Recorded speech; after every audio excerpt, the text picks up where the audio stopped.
Hello, আসসালামু আলাইকুম। Welcome to Sharif commerce academy. আজকে অনলাইনে ক্লাস হচ্ছে BBA second year accounting, BBA third year management এবং এমবিএ পিলি ম্যানেজমেন্ট ডিপার্টমেন্টের বিজনেস স্ট্যাটিস্টিক্স এই সাবজেক্টে বিবিএ সেকেন্ড ইয়ার অ্যাকাউন্টিংয়ের জন্য চ্যাপ্টার 5 এবং 6 correlation analysis and regression analysis, এবং ম্যানেজমেন্ট ডিপার্টমেন্ট থার্ড ইয়ার এবং এমবিএ পিলি ম্যানেজমেন্ট ডিপার্টমেন্টের জন্য chapter 7 correlation and regression analysis. এই চ্যাপ্টারে আজকে হচ্ছে আমাদের ফার্স্ট লেকচার। তো এই চ্যাপ্টারে জাতীয় বিশ্ববিদ্যালয় যে সিলেবাস বন্টন করে দিছে, এই সিলেবাস আলোকে টোটাল এই চ্যাপ্টারকে আমরা 4টা ফরম্যাটে ভাগ করছি। প্রথম ফরম্যাটে আমরা শিখব হচ্ছে কার্ল পিয়ারসন মেথড, 2 নাম্বার ফরম্যাটে আমরা শিখব হচ্ছে স্পেয়ারম্যান র্যাঙ্ক মেথড, 3 নাম্বার এবং 4 নাম্বার এই দুইটা ফরম্যাটে আমরা শিখব হচ্ছে রিগ্রেশন ইকুয়েশন। রিগ্রেশন ইকুয়েশন হচ্ছে দুইটা, একটা এক্স অন ওয়াই আর একটা ওয়াই অন এক্স। তো এই চ্যাপ্টার থেকে জাতীয় বিশ্ববিদ্যালয় 2018 সাল থেকে শুরু করে 2024 সাল পর্যন্ত যে প্রশ্নগুলো আসছে তার একটা অ্যানালাইসিস এখানে তুলে ধরা হয়েছে।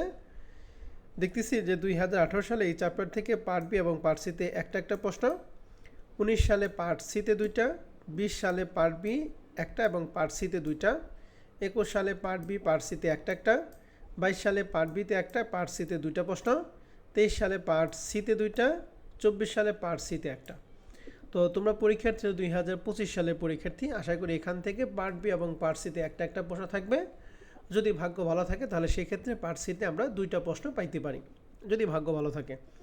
তো অ্যানালাইসিসটা হচ্ছে অ্যাকাউন্টিংয়ের জন্য, আর ম্যানেজমেন্ট ডিপার্টমেন্ট অ্যানালাইসিসটা ম্যানেজমেন্ট ডিপার্টমেন্টে শিটে দেওয়া আছে, যেটা অলরেডি তোমাদের পিডিএফ দেওয়া হয়ে গেছে। তো এই চ্যাপ্টারে যেহেতু আজকে আমাদের ফার্স্ট লেকচার, আজকে আমরা প্রথমে কিছু বেসিক আলোচনা করবো, এরপর আমরা অঙ্কে ঢুকবো। তো এখানে প্রথম আমরা 2টা পার্টে ভাগ করছি, একটা কোরিলেশন অ্যানালাইসিস আর একটা রিগ্রেশন অ্যানালাইসিস। তো আগে শুরুতে আমরা কোরিলেশন অ্যানালাইসিসটা দেখব। তো কোরিলেশন অ্যানালাইসিসের ক্ষেত্রে আমাদের ফরম্যাট 1-এ আমরা শিখব হচ্ছে কার্ল পিয়ারসন মেথড। এই কার্ল পিয়ারসন মেথডের ক্ষেত্রে আমাদের একটা আইটেম বের করতে হয়, সেটার নাম হচ্ছে কুইফিশিয়েন্ট অফ ভ্যারিয়েন্স। কুইফিশিয়েন্ট অফ ভ্যারিয়েন্সকে আমরা প্রকাশ করব হচ্ছে স্মল লেটারে আর দ্বারা। এই কুইফিশিয়েন্ট অফ কোরিলেশনকে আমরা প্রকাশ করব স্মল লেটারে আর দ্বারা, যা বের করার সূত্র হচ্ছে এই বড় সূত্রটা কিন্তু অনেক বড়, কিন্তু এর অ্যাপ্লাইটা খুবই সহজ, আর সূত্রটা মনে রাখার টেকনিক আছে। তো এই আর সমান সমান সূত্র হচ্ছে summation x Y minus summation x into summation y divided by n. তাহলে সূত্র হচ্ছে summation x Y minus summation x into summation y divided by n, ভাগ হচ্ছে রুট ওভার এই প্রথমটুকু পারলে দ্বিতীয়টুকু আমরা পারো। প্রথমটুকু হচ্ছে পুরাটা এক্স নিয়ে কাজ, সূত্র হচ্ছে summation X square minus summation X তার whole square divided by N. এই প্রথমটুকু হচ্ছে এক্স নিয়ে কাজ, আর দ্বিতীয়টুকু হচ্ছে ওয়াই নিয়ে। এখানে যা এখানেও সেম, শুধু এই এক্সের পরিবর্তে ওয়াই হবে। তাহলে শুধু কি summation Y square minus summation Y তার whole square divided by N. এটা হচ্ছে কুইফিশিয়েন্ট অফ কোরিলেশনের সূত্র। তাহলে কুইফিশিয়েন্ট অফ কোরিলেশনের সূত্রটা কিন্তু দেখতে বড় মনে হইতেছে, কিন্তু মনে রাখাটা খুবই সিম্পল।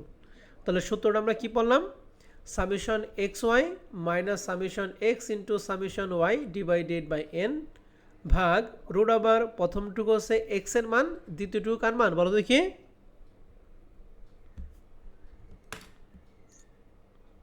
ওয়াই এর মান। এখন এই কুইফিশিয়েন্ট অফ কোরিলেশনটা যদি বের করতে চাই তাহলে আমাদের টোটাল 5টা মান লাগবে। কি কি?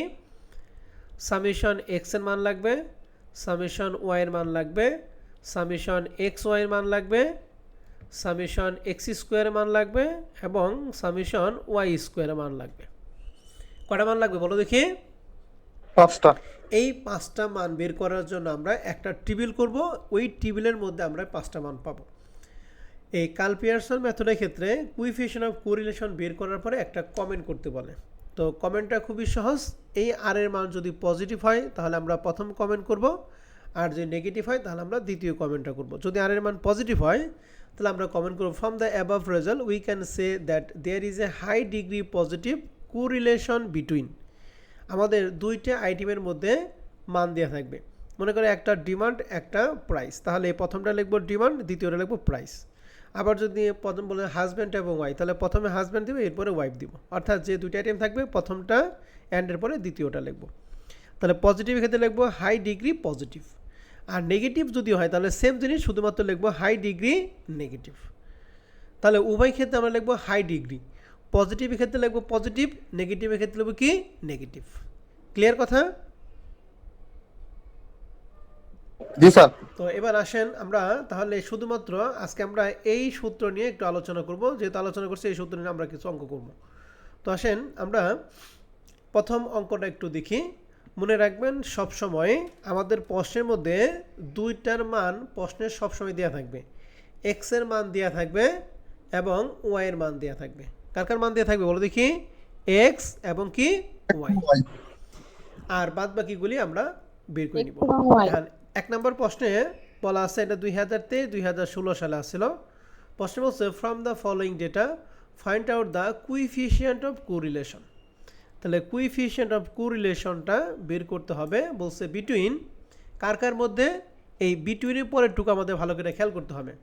কার কার মধ্যে? বলছে এজ অ্যান্ড প্লেয়ারিং হ্যাবিট। তাহলে কার কার মধ্যে করতে বলছে? এইজ। তাহলে প্রথম যেটা থাকবে সেটাকে আমরা এক্স ধরবো, দ্বিতীয় যেটা থাকবে সেটাকে আমরা সবসময় কী ধরবো? ওয়াই ধরবো। তারপরে এক্স আমরা এজ রে কী ধরলাম? এক্স ধরলাম, আর প্লেয়ারিং হ্যাবিট আমরা কী ধরলাম বলো দেখি? ওয়াই ধরলাম। Of student and comment on your result. তাহলে আমাদের এখানে কুইফিশিয়েন্ট অফ কোরিলেশন বের করতে হবে এবং কমেন্ট করতে হবে। তো আমাদের করার জন্য আমাদের দুইটা মান থাকে এক্স এবং ওয়াই। এখন নর্মালি আমাদের প্রশ্নের ছকের মধ্যে দিয়ে আছে এজ ইন ইয়ার। তা আমরা এজকে কী ধরছিলাম? হ্যাঁ, তাহলে এই প্রথম লাইনে যে মানটা আছে এটা হলো এক্স এর মান, আর ওয়াই ধরছিলাম হচ্ছে প্লেয়ারিং হ্যাবিট। হ্যাঁ, প্লেয়ারিং হ্যাবিট নিয়ে আমাদের প্রশ্নে বলা আছে সরাসরি প্লেয়ারিং হ্যাবিটের কথা উল্লেখ নাই। যদি উল্লেখ থাকতো তাহলে এটা সরাসরি ওয়াইয়ের মান হতো। যেহেতু উল্লেখ নাই, ডিরেকশন বলা আছে, ডিরেকশন থেকে আমরা এটা প্লেয়ারিং হ্যাবিটটা বের করে নেব। কীভাবে? ভালো করে খেয়াল করেন। নাম্বার অফ স্টুডেন্ট আছে 250 জন, এর মধ্যে নিচে লেখা আছে রেগুলার প্লেয়ার 200 জন। তার মানে এই 250 জন স্টুডেন্টের মধ্যে রেগুলার খেলে কয়জন বলেন দেখি? 200 জন। 200 জন। তাহলে প্লেয়ারিং হ্যাবিট অর্থাৎ খেলার অভ্যাস কয়জনের? তাহলে এটা কীভাবে বের করবো? এই 200 জন কত জনের মধ্যে?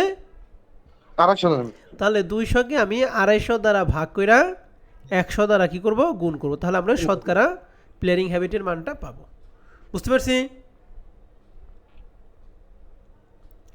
আবার দ্বিতীয়ের ক্ষেত্রে টোটাল আছে 200 জন, এর মধ্যে রেগুলার খেলে কয়জন? 150। তাহলে এটা কীভাবে বের করবো? 150 ভাগ 200 ইন্টু কত? 100। 100। এরকম কি সবগুলো কি বের করা পারবো? জি স্যার। তাহলে আমরা এই এজের মানটাকে নিলাম এক্স, আর এখান থেকে আমরা বের করবো কি প্লেয়ারিং হ্যাবিট, সেটা কার মান? ওয়াই এর মান। তাহলে আমরা এখানে সলিউশনের মধ্যে লিখছি প্রথমে let age in year X playing habit of student কি Y, table for calculation of coefficient of correlation. তাহলে প্রথমেই এজ ব্র্যাকেটে লিখছি এক্স, এক্সের মানগুলো আমাদের প্রশ্নে সরাসরি ছিল, এবং এই সবগুলো যোগফল সামেশন এক্স সমান সমান লিখছি 105।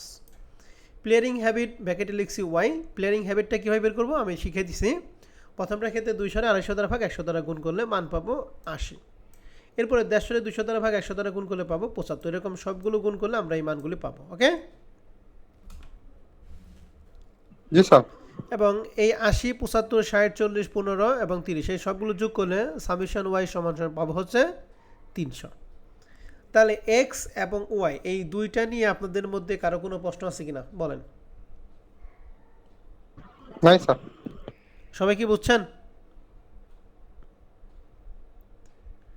ওকে, কথা নাই মানে আপনারা বুঝতে পারছেন। এবার এক্স ওয়াই, এক্স এবং ওয়াইয়ের মধ্যে গুণ অবস্থায় আছে। তাহলে এক্স এবং ওয়াই কী করে গুণ করবো? তাহলে প্রথমটার ক্ষেত্রে এক্সের মান হচ্ছে 15, ওয়াইয়ের মান হচ্ছে 80। তাহলে 15 80 দ্বারা গুণ করলে মান পাবো 1200, 16কে 75 দ্বারা গুণ করলে পাবো 1200, 17কে 60 দ্বারা গুণ করলে পাবো 1020। এরকম সবগুলো গুণ করে মান বের করা পারবো? জি স্যার। এবং এই সবগুলো যোগ করে লেখা হয়েছে সামেশন এক্স ওয়াই সমান 5010। এরপরে এক্স স্কোয়ার মানে কি? এক্স স্কোয়ার করতে হবে। তাহলে প্রথমটা এক্সের মান আছে 15 যদি স্কোয়ার করি 225 পাবো, 16 স্কোয়ার করলে 256 পাবো, 17 স্কোয়ার করলে 290 পাবো। এরকম সবগুলো স্কোয়ার করে মান পারবো? জি স্যার। এবং এই সবগুলো যোগ করে লিখছি সামেশন এক্স স্কোয়ার সমান 1855। এবার ওয়াই স্কোয়ার মানে কি, ওয়াইরে কি করব,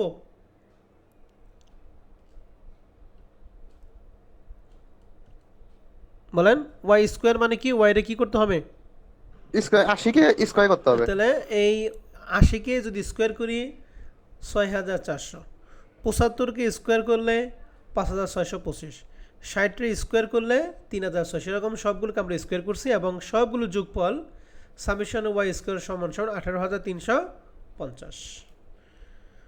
বুঝতে পারছি কিনা বলেন। এই পুরা স্যার। টেবিলের জি মধ্যে স্যার, বুঝতে কারো পারছি। কোনো প্রশ্ন আছে কিনা, পুরা টেবিলের মধ্যে কারো কোনো প্রশ্ন আছে? না স্যার। না স্যার। ওকে, তাহলে এই টেবিলটা কেউ যদি পারেন তাহলে এই অঙ্ক সে 100% পারবেন। এই অঙ্কটা একটু জটিল, কারণ জটিল অঙ্কটা আমি করে দিছি আর সহজ অঙ্কগুলো আপনাদের বাসায় কাজ দিই। এই অঙ্কটা জটিল মানে কি, অন্যান্য প্রশ্নে এক্স এবং ওয়াইয়ের মানটা সরাসরি প্রশ্নে দেওয়া থাকবে, যেমন এই অঙ্কে আমরা ওয়াইয়ের মানটা বের করলাম, কিন্তু অন্য অঙ্কে ওয়াইয়ের মানটা সরাসরি প্রশ্নে কি দেওয়া থাকবে, আপনাকে জাস্ট টেবিলটা করতে হবে। আর ওয়াইয়ের মান যদি না থাকে তাহলে সেক্ষেত্রে একটু জটিল হবে, এই জন্য জটিলটা আমি করে দিছি আর সহজটা বাসায় কাজ দেবো। তো যেহেতু এই টেবিলটা হয়ে গেছে, এখন আমরা কোইফিশিয়েন্ট অফ কোরিলেশনের সূত্রটা অ্যাপ্লাই করবো। সূত্র কী ছিল, summation X Y minus summation X into summation Y divide N ভাগ root over summation x square minus summation X তার whole square divide N, second bracket শুরু করে এই পাশে এক্সের টুকু, এই পাশে কারটুকু, ওয়াই টুকু।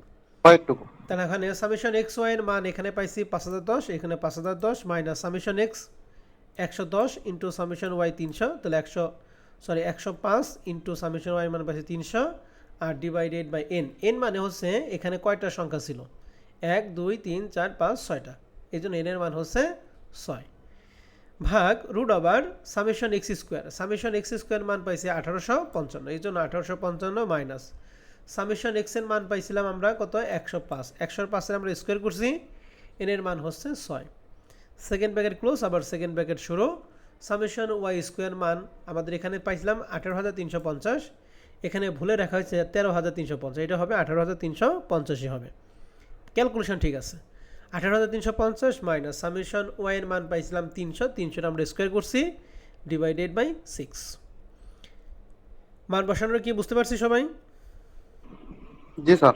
এবার আসেন, ক্যালকুলেশনটা খুবই সহজ। প্রথমে কাজ করব কি, যার ক্যালকুলেটর আছে সে ক্যালকুলেশন করতে পারেন।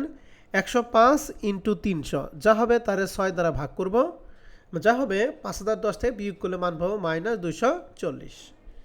নিচের টুকু রুট ওভার, এইটুকু ক্যালকুলেশন কীভাবে, 105-এর স্কোয়ার করব ভাগ করব 6, তার 1850 থেকে ওইটা বাদ দিলে মান পাবো 17.50। সেমভাবে 300-এর স্কোয়ার করলে তারে 6 দ্বারা ভাগ করব, এবার 18350 থেকে যদি বাদ দেই তাহলে মান পাবো 3350। পরের মানটা কীভাবে করব, প্রথমে এই নিচের টু ক্যালকুলেশন কীভাবে করব, প্রথমে 17.50 ইন্টু 3350 দুইটা গুণ করব, এই গুণফল থেকে আমরা রুটের মান বের করব। গুণফল থেকে রুটের মান বের করব কি, গুণফল যেটা হবে সেটাকে দিব রুট অ্যান্সার সমান, রুট অ্যান্সার সমান, সাইন্টিফিক ক্যালকুলেটর কিন্তু রুটের চিহ্ন আছে, রুট অ্যান্সার সমান দিলে যে মান হবে এই মানকে 200 - 240 দ্বারা ভাগ করব, তাহলে কী লিখব, -240 ভাগ অ্যান্সার সমান দিলেই মান পাবো -0.99। সায়েন্টিফিক ক্যালকুলেটর কারো কাছে যদি থাকে সে ট্রাই করতে পারেন। আর আমি যেভাবে বললাম এভাবে যে ক্যালকুলেশন করতে হবে এমন কোনো কথা নাই, আপনারা আরও বিস্তারিত ক্যালকুলেশন করতে পারেন, তবে মনে রাখবেন যে যত বেশি লাইন করবেন তার অঙ্ক ভুল হওয়ার সম্ভাবনা তত বেশি থাকবে, ঠিক আছে? এর জন্য কম লাইন করার চেষ্টা করবেন, সব কিছু চাপিয়ে দেবেন হচ্ছে ক্যালকুলেটর উপরে, তবে ক্যালকুলেটর টিপতে যদি ভুল করেন তাহলে অঙ্ক কিন্তু ভুল, ঠিক আছে? তাহলে আশা করি এই ক্যালকুলেশনটা আমরা সবাই করতে পারবো, ঠিক আছে স্যার এবং ম্যাডামরা? জি স্যার। ওকে, তাহলে এই যে আর এর যে মানটা পাইলাম -0.99, তাহলে এটি কি নেগেটিভ না পজিটিভ মান পাইলাম? Negative.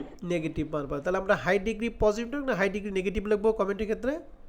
High degree negative. High degree negative. তাহলে আমরা কমেন্ট লিখছি, from the above result we can say there is a high degree negative correlation between, কার কার মধ্যে করতে বলছিল আমাদের, এজ অ্যান্ড কি ক্লিয়ারিং হ্যাবিটস। কমেন্ট নিয়ে আপনাদের কারো কোনো প্রশ্ন আছে কিনা? নাই স্যার। নাই, মনে হয় ছাত্র একজনই। ওকে, তাহলে তুমি রেসপন্স করলে হবে, আর বাদ বাকিগুলি রেসপন্স না করলে কোনো সমস্যা নাই। তাহলে প্রবলেম 1 নাম্বারটা আমরা আশা করি বুঝতে পারছি। আর প্রবলেম 1 নাম্বার অঙ্কের মতো আমাদের কিছু অঙ্ক দিয়ে আছে, অঙ্কগুলো আমরা একটু বাসায় কাজ দিতেছি। প্রবলেম 2 নাম্বার অঙ্কটা একটু দেখিয়ে দেই। প্রবলেম 2 নাম্বার প্রশ্নটা বলছে find out the coefficient of correlation between price and কি সেলস। তাহলে প্রাইসকে আমরা ধরবো এক্স আর সেলসকে আমরা কি ধরবো ওয়াই। ওয়াই ধরবো। From the following data and interpret it value the probable error. এই প্রবাবল ইররটা এই অঙ্কের জন্য নতুন। ওকে, প্রবাবল ইরর আমরা পরে কথা বলতেছি। তাহলে আমাদের ছকে দেখেন একটা প্রাইস দিয়ে আছে, একটা সেল দিয়ে আছে। তাহলে এই অঙ্কে এক্স এবং ওয়াই এর মানটা কি সরাসরি দিয়ে আছে না? জি স্যার। তাহলে ওয়াই এর মান কি আর জটিল করে বের করার কোনো প্রয়োজন আছে? না স্যার। নাই। তাহলে এই যে প্রাইস নামে একটা ঘর দিছি, সেলস নামে ঘর দিছি, x y, x square, y square. এই টেবিলটা কি নতুন করে বলার দরকার আছে? নাই। মানে এখান থেকে আমরা এই সুন্দর করে এই আর এর সূত্রটা অ্যাপ্লাই করে আমরা মানটা বের করব, পারবো না? জি স্যার। মাইনাস 0.75 সেম 75 এক নম্বর অঙ্কের মতো এই পর্যন্ত। তাহলে আমরা এই প্রথম প্রশ্নটুকু আমরা এখান থেকে করলাম। এরপরে যেটুকু বলছে এইটুকু নিয়ে আজকে আমরা আলোচনা করবো। এখন বলছে interpret it value the probable error. এই প্রবাবল ইরর বের করার জন্য স্টেপ হচ্ছে দুইটা। কয়টা স্টেপ বলো দেখি?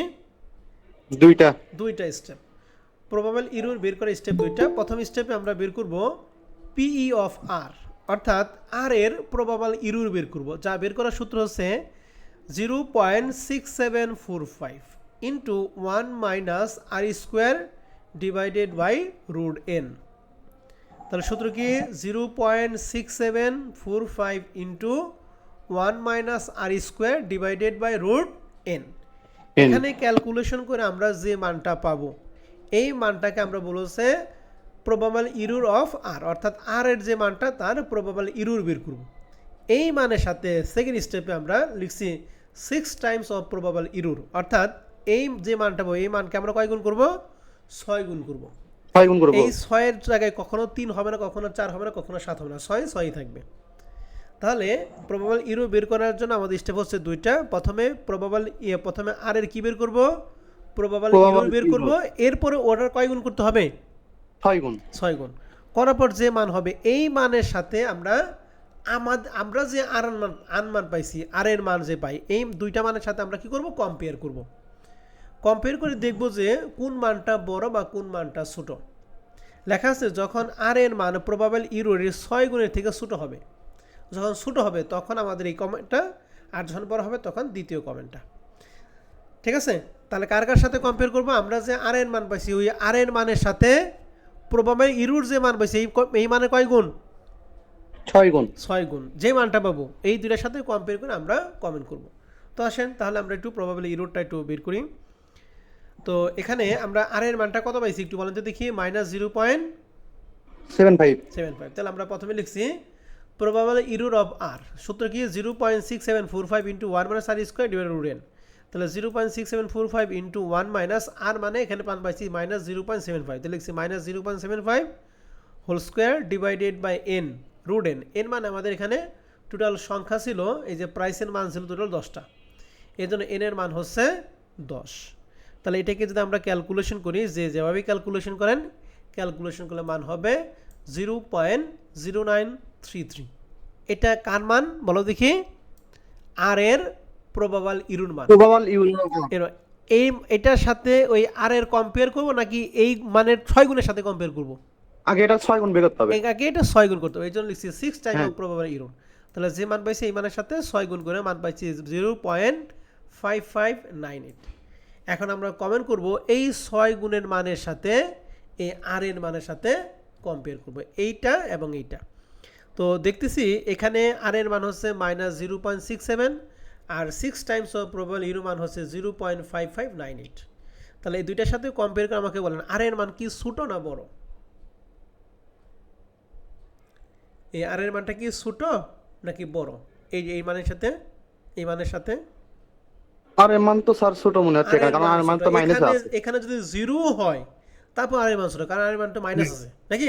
জি স্যার, মাইনাস আছে। তাহলে আর এর মানটা কি ছোট। তাহলে আর এর মান যখন ছোট হবে তখন আমরা কমে লিখব from the above result R is less than, দেখেন এই যে লেখা R is less than 6 times of probable error, অর্থাৎ প্রবাবল ইরর 6 গুণের থেকে আর এর মানটা কি ছোট। The correlation coefficient is significant. যখন আর এর মানটা ছোট হবে তখন কোরিলেশন কুইফিশিয়েন্টটা কি হবে? সিগনিফিক্যান্ট হবে। সিগনিফিক্যান্ট।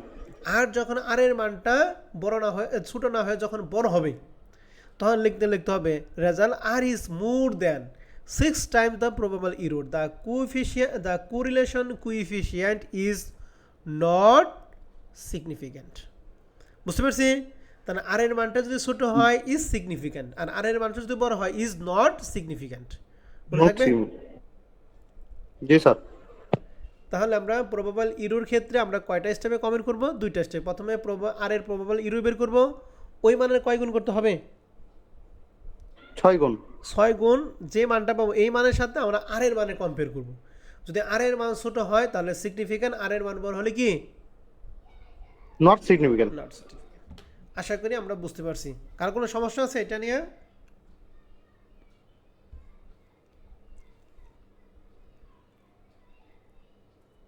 নাই স্যার। ওকে, ঠিক আছে।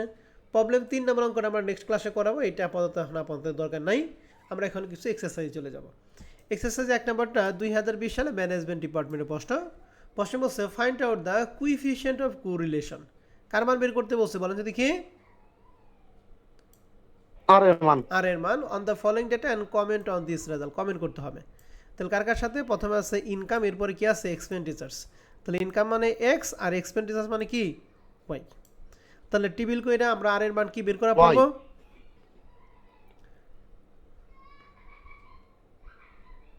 জি স্যার। এগুলো হলো ছোট অঙ্ক, মানে সহজ অঙ্ক। সহজ অঙ্কগুলো আমি এক্সারসাইজ দিয়েছি, আর কঠিন অঙ্কটা আমি করে ফেলাইছি। তাহলে এক্সারসাইজ 1 বাসার কাজ থাকবে। এক্সারসাইজ 2 দেখেন, বলছে determine the coefficient of correlation between profit and কি? ক্যাপিটাল। তাহলে প্রফিটকে আমরা কি ধরবো? এক্স ধরবো, ক্যাপিটালকে আমরা কি ধরবো? Between profit and capital. এই প্রশ্নের মধ্যে ক্যাপিটাল আগে দিয়ে আছে, প্রফিট পরে দিয়েছে। তাহলে ক্যাপিটালকে এক্স ধরবেন আর প্রফিটকে কি ধরবেন বলেন দেখি? ওয়াই ধরবেন। ঠিক আছে? ওয়াই ধরবো। প্রথম যেটা সেটা হলো এক্স, পরে যেটা সেটা কি? ওয়াই। তাহলে টিবিল করে আমরা কি আর এর মান বের করা পারবো? জি স্যার। এবং এখানে কিন্তু কোনো কমেন্ট চাই নাই, কমেন্ট করা দরকার নাই, জাস্ট টেবিলটা করে আর এর মান বের করলে কাজ শেষ। ওকে? জি স্যার। 3 নম্বর এক্সারসাইজটা কুইফিশিয়েন্ট অফ কোরিলেশন বের করতে হবে। তার মানে কুইফিশিয়েন্ট অফ কোরিলেশন মানে কার মান বলেন দেখি? আর এর মান। আর এর মান। এন্ড বলছেন the following data and calculate the probable error. শুধুমাত্র কি বের করতে বলছে বলো দেখি? প্রবাবল ইরর বের করতে বলছে।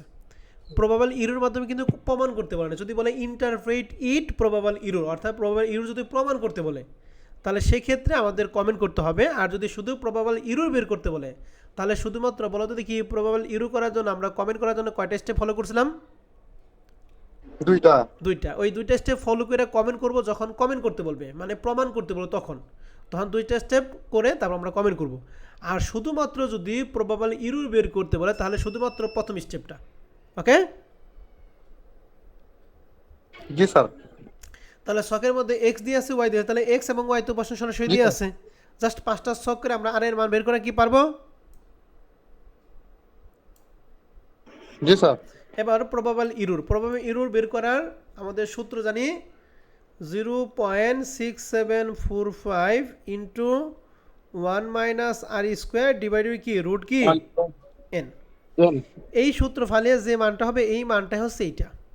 আবার এই মানকে আবার 6 গুণ করতে যায় না, 6 গুণ করবেন কখন? যখন কমেন্ট করবেন তখন। ঠিক আছে? এই নিচে হেল্প আমি বলেছি প্রবাবল ইউনিয়ন করতে বললে শুধু প্রবাবল ইউনিয়ন করতে বলছে কিন্তু কোনো কমেন্ট করতে পারে না, তাই 6 টাইমস অফ প্রবাবল ইরো করা দরকার নাই। যদি কমেন্ট করতে বলে তাহলে অবশ্যই 6 টাইমস অফ প্রবাবল ইরো করতে হবে। ঠিক আছে? জি স্যার। এবার 4 নম্বর প্রশ্নটা এই যে বলছে find out the calculation coefficient of correlation, মানে আর এর মানটা বের করতে হবে। এটা এক্স এর মান, এটা ওয়াই এর মান। পাবো না? জি স্যার। 5 নম্বরটা একটু জটিল, 5 নম্বরটা আমরা নেক্সট ক্লাসে করব। 6 নম্বর অঙ্কটা দেখেন, বলছে you are given the following 3 pair of data. এই 3 পেয়ার মানে 3 জোড়া তথ্য দিয়ে আছে। কি আছে? 1 3 2 1 1 6। তো এটা যেহেতু প্রথম জোড়া, মনে রাখবেন জোড়ার মধ্যে প্রথমে থাকে এক্স এর মান, পরে থাকে কার মান? ওয়াই এর মান। তাহলে আমি যদি এক্স এবং ওয়াইকে Y টেবিল করে দিই, তাহলে প্রথমটার মধ্যে এক্স এর মান কত? প্রথম 1 ওয়ান। আর ওয়াই এর মান কত? Y এর মান 3 ওয়াই এর মান 3। দ্বিতীয় জোড়ার মধ্যে এক্স এর মান হচ্ছে 2, ওয়াই এর মান হচ্ছে কত? 1। তৃতীয় জোড়ার মধ্যে এক্স এর মান হচ্ছে 1 1, ওয়াই এর মান কত? 6 6। তাহলে এরকম যদি আপনাকে টেবিল করে দিত তাহলে আর কি কোনো সমস্যা হতো? জি স্যার এখন টেবিল আমি করে দিলাম, এখন কোনো সমস্যা হবে? না স্যার তাহলে এক্স এর মান কি? 1 2 1, আর ওয়াই মান কি? 3 1 6। বলছে কুইফিশিয়েন্ট অফ কোরিলেশন, অর্থাৎ আর এর মানটা বের করতে হবে। পাবো না? জি স্যার ছোট্ট একটা অঙ্ক। 7 নম্বর প্রশ্নটা, এই এ মার্কস অফ এ এটা হচ্ছে এক্স এর মান, মার্কস অফ বি এটা হলো ওয়াই এর মান। তাহলে এক্স এর মান ওয়াই এর মান সরাসরি প্রশ্নে দিয়ে আছে। বলছে find out the coefficient of correlation between obtain mark of the two student and comment করতে হবে। তাহলে এই অঙ্কে আমাদের কমেন্ট করতে হবে। তাহলে আর এর মানটা বের করে দেখবো যে আর এর মান কি পজিটিভ বা নেগেটিভ, পজিটিভ বা নেগেটিভ অনুযায়ী আমাদের কমেন্ট করতে হবে। ঠিক আছে? তাহলে 7 নম্বর বাসায় কাজ থাকলো। 8 নম্বর অঙ্কটা দেখেন, কুইফিশিয়েন্ট অফ কোরিলেশন। আর এর মান বের করতে হবে। এটা হলো এক্স এর মান, এটা কার মান? ওয়াই এর মান। তাহলে এক্স এবং ওয়াই সরাসরি প্রশ্নে দিয়ে আছে। তাহলে সুন্দর করে আর এর মান বের করে আবার শেষে কমেন্ট করতে বলছে। কমেন্ট আমরা পাবো না? জি স্যার তা দেখছেন একটা অঙ্ক করে কতগুলো অঙ্ক হয়ে গেল। তাহলে 1 থেকে 8 পর্যন্ত মধ্যে শুধুমাত্র 5 নম্বর অঙ্কটা বাদে বাদবাকি সব অঙ্কগুলো আপনারা নিজ দায়িত্বে করবেন। পারবেন তো? জি স্যার 9 নাম্বারটা দেখেন, লেখা আছে age of husband. Age of হাজব্যান্ডে আমরা এক্স ধরবো, আর এইজ অফ ওয়াই আমরা কি ধরবো বলো দেখি? ওয়াই ধরবো। Y তাহলে এক্স এর মান দিয়ে আছে, ওয়াই এর মান দিয়ে আছে, কুইফিশিয়েন্ট অফ কোরিলেশন করতে পারবো। জি স্যার এন্ড শেষে বলছে ক্যালকুলেট দ্য প্রবাবল ইরর। তাহলে শুধুমাত্র প্রবাবল ইররটা ক্যালকুলেট করতে বলছে। 6 গুণ করতে হবে নাকি করতে হবে না? হবে না করতে হবে না করার দরকার নাই। 9 নাম্বারটা বাসার কাজ। 10 নাম্বারটা দেখেন, প্রাইস মানে এক্স আর ডিমান্ড মানে কি? ওয়াই। তাহলে এক্স এর মান ওয়াই এর মান দিয়ে আছে। Y বলছে find out the value of কি? আর। আর মানে কোইফিশিয়েন্ট অফ কোরিলেশন। পারবো? 10 নাম্বারটা বাসার কাজ থাকবে। 11 নম্বর অঙ্কটা আমি করে দিব, জি স্যার। এটা আপনাদের করার দরকার নাই। 12 নম্বর প্রশ্নটা দেখেন। 12 নম্বর প্রশ্নটা বলছে calculate the correlation between rainfall and total production. তাহলে রেনফলকে আমরা ধরবো হচ্ছে এক্স এর মান, আর টোটাল প্রোডাকশনকে আমরা ধরবো হচ্ছে ওয়াই এর মান। ঠিক আছে? তাহলে আমাদের শখের মধ্যে দেখেন রেনফল দিয়ে আছে 20 22 24 26 28 30 32। তাহলে এগুলা হচ্ছে এক্স এর মান। আর ওয়াই এর মান কি বলছে? টোটাল কি বলো দেখি? প্রোডাকশন। আর টোটাল প্রোডাকশনের মধ্যে প্রথম লেখা আছে রবি প্রোডাকশন, 2 নম্বর কি? খরিফ প্রোডাকশন। তাহলে টোটাল বলতে কি? দুইটা যোগফল আর দুইটা বিয়োগফল, বলো তো দেখি? যোগফল যোগফল। তাহলে এই যোগ দুইটা যোগ করে আমাদের কত হবে? 32। এই দুইটা যোগ করে আমাদের কত হবে? 35। এই দুইটা যোগ করে কত হবে? 40। কথা কি বুঝছেন না বুঝেন নাই? তাহলে বুঝতে এই দুইটার স্যার যোগফল হবে কার মান বলো দেখি? ওয়াই এর মান। তাহলে প্রথমটার ক্ষেত্রে বলা হয় এক্স এর মান যখন 20 তখন ওয়াই এর মানটা কত? 32 এক্স এর মান যখন 22 তখন ওয়াই এর মান? 35 এক্স এর মান যখন 24 তখন ওয়াই এর মান? 40 এরকম কি সব কি পারবা? জি স্যার ওকে, ঠিক আছে। তাহলে 12 নম্বরটা বাসায় কাজ থাকবে। 13 নম্বর প্রশ্নটা বলছে কুইফিশিয়েন্ট অফ কোরিলেশন। আমরা টেবিলের মধ্যে যে 5টা মান বের করি ওই মানগুলো আমাদের প্রশ্নে কি সরাসরি দেওয়া আছে। তাহলে আর টেবিল করার কোনো প্রয়োজন আছে? দেওয়া আছে না স্যার না, জাস্ট সূত্রটা লিখে মান বসে দিয়ে এবং কমেন্ট করতে বলছে, কমেন্ট আমরা করবো। পাবো না 13 নম্বরটা? জি স্যার ওকে, 14 নম্বর অঙ্কটা আমাদের সিমিলার প্রশ্ন। 15 নম্বর অঙ্কটা হাজব্যান্ডে এক্স আর ওয়াইফ কি? ওয়াই। তাহলে এক্স এবং ওয়াই এর মানটা বের করতে হবে এবং শেষে বলছে ক্যালকুলেট দ্য প্রবাবল ইরর। 6 গুণ করার দরকার আছে না দরকার নাই? 6 গুণ কি করবো না করবো না?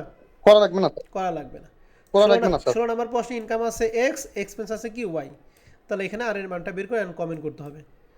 17 নম্বর প্রশ্নে 17 নম্বর প্রশ্নটার আমরা প্রথম যে অঙ্কটা করলাম অঙ্কটা একই না? S number of student regular player. Same sir তাহলে এটা এক্স এর মান আর ওয়াই এর মান বের হবে কি? 200 কে 250 দ্বারা ভাগ আর 100 দ্বারা কি করব? গুণ করব গুণ করব। তাহলে 17 নম্বরটা বাসার কাজ। 18 নম্বর বসাটা এটা এক্স এর মান, এটা ওয়াই এর মান। আপনি কুইফিশিয়েন্ট অফ কোরিলেশন অর্থাৎ আর এর মানটা সুন্দর করে বের করবেন। পারবেন? জি স্যার তাহলে এই ছিল আমাদের টোটাল 1 থেকে 18 পর্যন্ত। তাহলে 1 থেকে 18 পর্যন্ত বাসার কাজগুলি থাকবে, এর মধ্যে আমরা 2টা অঙ্ক বাকি রয়েছে। এই 2টা অঙ্ক নেক্সট ক্লাসে করে আপনার যে বাসার কাজগুলি আছে এই বাসার কাজের মধ্যে যদি কোনো সমস্যা থাকে সমস্যাটা দেখে আমরা ওই 2টা অঙ্ক করে দিব। ওকে,